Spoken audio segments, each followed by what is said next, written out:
유엔 총회 참석차 미국을 방문 중인 윤석열 대통령과 김건희 여사의 행보는 부산 엑스포 유치에 그 포커스가 맞춰져 있습니다. 유엔 총회는 세계 최대 규모의 다자회의 무대인데다가 국제박람회 기구 회원국을 대상으로 지지국 확대를 꾀할 사실상 마지막 기회이기 때문인데요. 방미 첫날에 벌써 9개국 정상을 만난 윤 대통령은 남은 기간에도 역시 총력전을 펼친다는 계획입니다.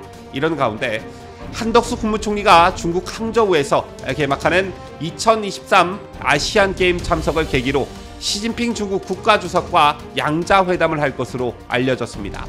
윤석열 대통령과 한덕수 총리의 외교 무대에서의 활약 소식을 준비했습니다.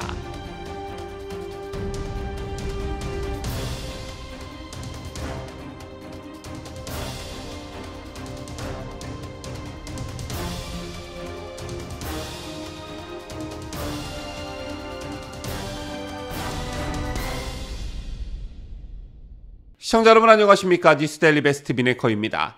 아시다시피 윤 대통령은 유엔 총회 참석차 뉴욕에 가 있습니다. 총 4박 6일간의 일정으로 내일 서울에 도착할 예정인데요. 참 아쉬운 게 한 가지 있습니다. 윤석열 대통령의 뉴욕 일정을 유심있게 지켜본 분들은 아시겠지만 현재 윤석열 대통령 내외부는 부산 엑스포 유치를 위해 그야말로 총력 외교전을 펼치고 있습니다. 그런데 이재명 체포동의안 이슈로 이게 블랙홀처럼 모든 이슈를 빨아들이면서 윤석열 대통령의 외교 성과가 국민들에게 잘 알려지지 않고 있다는 사실입니다. 야당 대표에 대한 체포동의안 국회 가결 소식이 갖는 어떤 폭발성과 이슈성을 부인하는 것은 아니지만 거의 모든 언론이 이재명 체포동의안 이슈에만 매몰되어 있습니다. 이런 점이 정말 아쉽다는 것인데요. 아시다시피 윤석열 대통령의 이번 뉴욕 일정을 한마디로 표현하자면 부산 엑스포 유치 총력전입니다. 오늘도 역시 윤 대통령은 나흘째 뉴욕에서 릴레이 양자회담을 이어가고 있습니다. 윤 대통령은 9개 나라 정상을 만난 첫날에 이어 가나, 모나코, 수리남, 레소토 등 7개 정상과 코트디부아르 부통령을 연달아 만나면서 이제까지 17개 나라와 회담을 진행하였고요. 앞으로 남은 기간 20여 개 양자회담이 추가될 것으로 예상됩니다. 무엇보다 가장 큰 성과는 부산 엑스포 유치와 관련해 일본의 지지를 이끌어냈다는 점입니다. 일본이 역대 엑스포 유치 전에서 공개 지지를 한 전례가 없었다는 점에서 한일 관계 개선에 따른 효과라는 평가가 나오고 있는 것인데 그 이전에 국내에서는 일본의 2030 부산 엑스포 지지 기대감이 있었던 게 사실입니다. 지난 2018년 이낙연 당시 국무총리가 일본의 2025 오사카 간사이 엑스포 유치전 때 일본 지지 의사를 공식적으로 표명했기 때문이었습니다. 그러나 기시다 총리는 지난 5월 8일 서울 소공동 롯데호텔에서 열린 한일 의원 연맹과의 면담에서 부산 엑스포 지지를 요청하는 정진석 국민의힘 의원에게 진지하게 검토 중이라고만 답했습니다. 기시다 총리는 이후에도 지난 5월 21일 일본 히로시마에서 열린 G7 정상회의를 계기로 열린 한일 정상회담에서도 또 지난 7월 12일 나토 정상회담 참석 계기로 열린 한일 정상회담에서도 부산 엑스포를 대상으로 한 명확한 지지 의사를 드러내지 않았습니다. 그러자 국내에서는 윤 대통령이 문재인 정부가 촉발한 일제강제징용 법적 혼란을 해소하기 위해 모든 정치적 부담을 감수하고 한일 관계 개선에 물꼬를 텄지만 기시다 총리의 호응이 좀 부족하다라는 비판이 제기됐었는데요. 그러던 중 엑스포 개최지 투표를 2개월가량 앞둔 상황에서 일본이라는 큰 지원군을 얻은 것입니다. 일본의 지지는 최대 경쟁국인 사우디아라비아와의 경쟁에서 절대적 플러스 요인이 될 것으로 예상됩니다. 일본은 동남아시아와 아프리카에서 영향력이 크기 때문에 그 파급 효과는 적지 않을 것이라는 관측이 나오고 있는 것인데요. 제밖에 외교적으로도 매우 큰 의미가 있습니다. 한일 정상회담이 부산 엑스포 지지라는 실체적 결과를 도출한 점인데 이것을 계기로 앞으로도 북러 밀착과 관련한 대응 문제 등 양국 간 실체적 결과물들이 이어질 전망입니다. 그런가 하면 외교와 관련해 다른 큰 소식도 한 가지가 더 있었습니다. 한덕수 국무총리가 중국 항저우에서 개막하는 2023 아시아게임 참석을 계기로 시진핑 중국 국가주석과 양자회담을 할 것으로 알려졌습니다. 이 소식이 갖는 외교적 의미도 적지 않은데요. 작년 11월 윤석열 대통령이 시 주석과 정상회담을 한 이후 10개월 만에 한국 최고위급 인사가 주석을 시진핑 주석을 만나는 것입니다.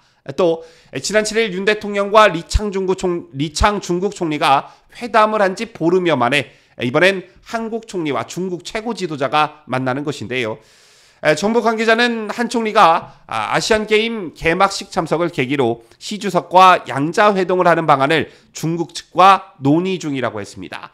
중국 외교부도 이날 화춘잉 대변인 발표문에서 시 주석이 개막식에 참석한 외국 지도자들을 위한 환영 행사를 열고 양자회담도 할 것이라고 밝혔습니다. 회담의 구체적인 일시와 의제는 양국 간의 협의가 진행 중이라고 하는데요. 외교 소식통은 두 사람이 개막식 전에 회동할 가능성이 크다고 전했습니다. 한 총리는 시 주석을 만나면 2019년 12월 중국 청두회의 이후 열리지 않고 있는 한중일 정상회의가 연내에 한국에서 개최될 수 있도록 협조해달라는 뜻을 전하면서 시 주석의 방안도 타진할 것으로 알려졌습니다. 통상 중국에선 한중일 정상회의에 총리가 참석해온 만큼 정부는 별도로 시 주석 방안을 추진하고 있는 것입니다.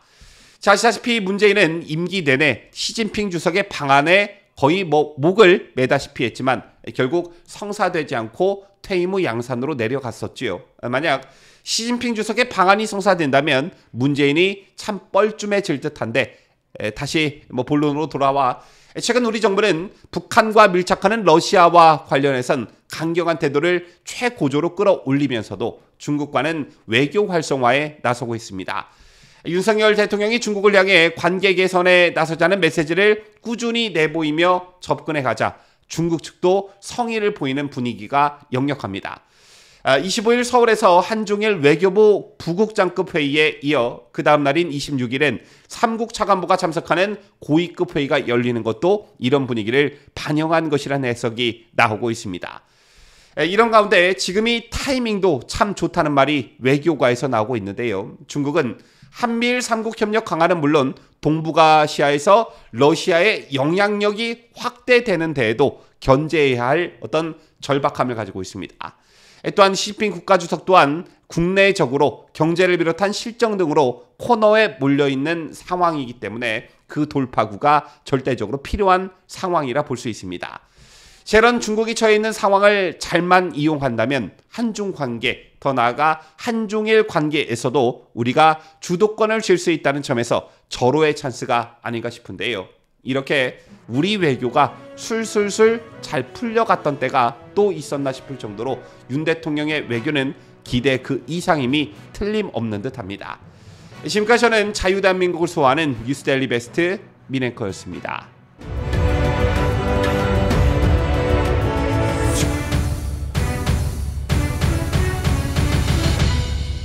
함께해요. 뉴스데일리 베스트.